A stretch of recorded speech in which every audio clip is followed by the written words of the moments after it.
오늘 본문 이사야 61장은 하나님의 영광이 어떻게 임하고 우리의 삶에서 구체적으로 드러나는지를 알려줍니다. 오늘 본문에서 제일 먼저 우리가 주목할 점은 하나님의 영이 언급되고 있다는 점입니다. 일단 하나님의 영이 내렸다는 것은 하나님이 하나님의 영을 그 사람에게 주었다는 뜻입니다. 하나님이 그의 영을 주시는 것은 하나님의 일을 특별히 할 수 있는 능력을 주시는 것으로 이해할 수 있습니다.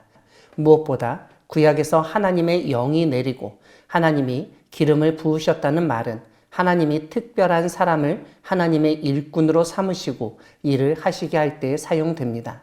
오늘 본문의 주인공 역시 자신에게 주 여호와의 영이 내리셨고 내게 기름을 부으셨다고 고백하고 있습니다. 이것은 자신이 하나님께서 선택하시고 세우신 하나님의 종, 하나님의 일꾼이라는 점을 강조한 말입니다.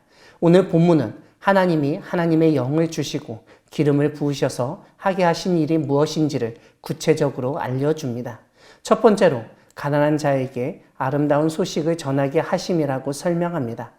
이 말씀은 여전히 가난하게 살고 있고 아무런 희망도 없이 살고 있는 사람들에게 전해져야 하는 구원의 소식이 있다는 사실을 일깨웁니다. 하나님의 일꾼이 해야 할 두 번째 일은 마음이 상한 자를 고치는 것입니다. 우리 사회 안에서는 가정이나 학교, 심지어 교회 안에서도 상처를 받은 사람들이 있습니다. 그렇게 상처를 받은 사람들의 마음의 상처를 고칠 사명이 우리에게 있음을 오늘 말씀을 통해서 깨닫게 하십니다. 세 번째로 해야 할 일은 포로된 자에게 자유를, 갇힌 자에게 노임을 선포하는 것입니다. 권력과 돈의 속박에서 자유롭게 살도록 하는 복음을 전하는 우리 모두가 되기를 소망합니다. 2절을 보면 이 모든 것은 하나님의 은혜의 해이며 하나님의 보복의 날을 선포하는 것과 연관됩니다. 여기서 말하는 은혜의 해라는 말은 사면되는 날, 해방의 날, 일본 제국의 압제에서 벗어난 광복절과 같은 날로 이해할 수 있습니다.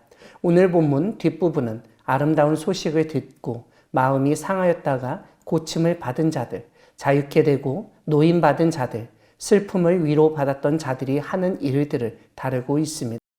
1차적으로 바벨론의 포로로 사로잡혀간 사람들이 말씀의 대상이지만 외국에서 예루살렘으로 온 사람, 유다 땅에 남아있던 사람들도 대상입니다. 그들이 오랫동안 황폐하였던 곳을 다시 쌓게 될 것이라고 알려줍니다. 물론 여기서 오랫동안 황폐하였던 곳은 예루살렘을 의미합니다.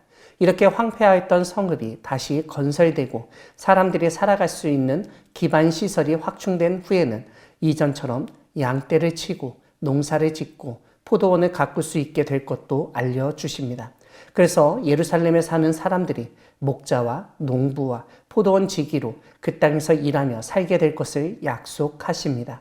그런데 하나님의 은혜로 약속의 땅, 고향 땅에 돌아와서 안정된 삶을 살면서 행복한 삶을 알려주신 하나님은 거기에 안주해서는 안 된다고 말씀하십니다.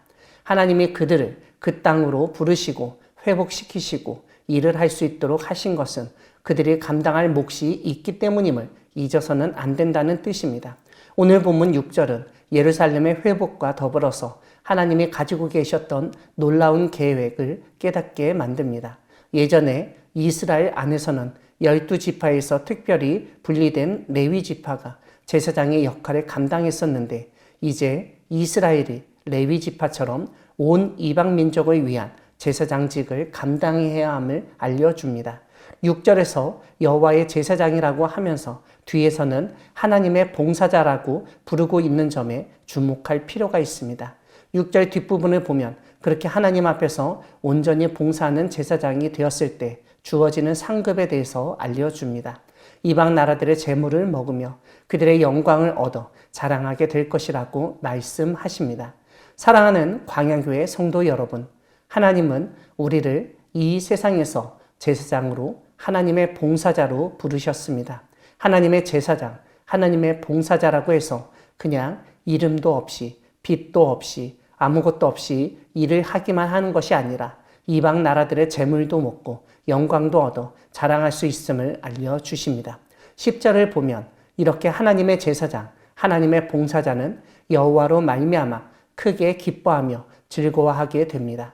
이 시대에 황폐하고 무너진 곳을 세워나가며 하나님의 사람들을 섬기며 하나님이 약속하신 갑절의 보상, 2배의 기쁨과 즐거움을 누리는 우리 모두가 되기를 소망합니다. 아멘.